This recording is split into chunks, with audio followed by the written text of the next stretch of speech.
Bangladesh Awami League Bahrain শাখার উদ্যোগে বাংলাদেশ আওয়ামী লীগের ৭৫তম প্রতিষ্ঠা বার্ষিকী উদযাপিত হয়েছে। বাহরাইন প্রতিনিধি শাহিন শিকদার জানিয়েছেন, বাহরাইনের রাজধানী জুফের এরিয়া প্রেসিডেন্ট টাওয়ার হলরুমে সংগঠনের ভারপ্রাপ্ত সভাপতি শফি চৌধুরী সেলিমের সভাপতিত্বে সংগঠনের সাধারণ সম্পাদক সেলিম রেজা ও যুগ্ম সাধারণ সম্পাদক শাহ আলমের যৌথ সঞ্চালনায় অনুষ্ঠানে শুভেচ্ছা বক্তব্য রাখেন সুমন আহমেদ। প্রধান অতিথি ছিলেন বাংলাদেশ সোসাইটির সভাপতি ও আওয়ামী লীগের উপদেষ্টা Asif Ahmed. Guest of honour ছিলেন বাংলাদেশ সমাজের সভাপতি মঞ্জুর আহমেদ।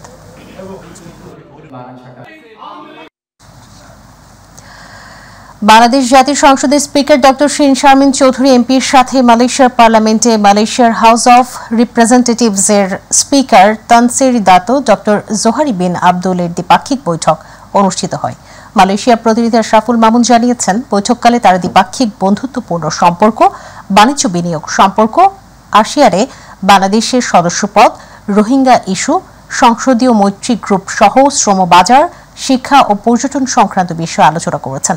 বৈঠকে মালয়েশিয়ার পার্লামেন্টের প্রধান প্রশাসক দাতু মোহাম্মদ জামানি বিন মোহাম্মদ আলী, পার্লামেন্টের ব্যবস্থাপনা বিভাগের আন্ডার সেক্রেটারি রেদওয়ান বিন রহমত, মালয়েশিয়ায় বাংলাদেশের high commissioner Shamim Ahsan, deputy high commissioner Mohammad Khurshid Alam Khastagir উপস্থিত ছিলেন।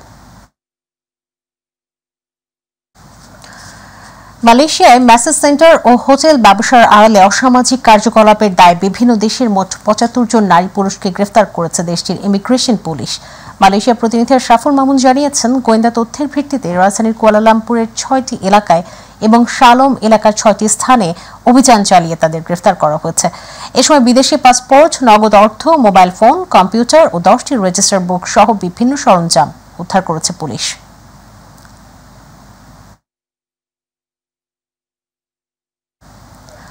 কুয়েতের স্বরাষ্ট্র মন্ত্রণালয়ের নির্দেশে সাধারণ ক্ষমার মেয়াদ শেষ হওয়ার সঙ্গে সঙ্গে আইন লঙ্ঘনকারীদের গ্রেফতার করতে মাঠে নেমেছে নিরাপত্তা বাহিনী। কুয়েত প্রতিনিধি আলামিন রানা জানিয়েছেন, কুয়েতের কৃষি অঞ্চল, আবদালি এবং ওয়াফরা খামারগুলিতে অভিযান চালিয়ে রেসিডেন্সি এবং শ্রম আইন লঙ্ঘনকারী বিভিন্ন দেশের ১১৫ জনকে গ্রেফতার করা হয়েছে। আটককৃতদের পরবর্তী ব্যবস্থা গ্রহণের জন্য সংশ্লিষ্ট কর্তৃপক্ষের কাছে হস্তান্তর করা হয়েছে। কুয়েতের স্বরাষ্ট্র মন্ত্রণালয় জানিয়েছে, কুয়েতে ১,২০,০০০ অবৈধ প্রবাসী রয়েছেন, যাদের মধ্যে সাধারণ ক্ষমার সুযোগ গ্রহণ করেছে মাত্র ৩৫,০০০, ৮৫,০০০ এই সুযোগ গ্রহণ করেনি।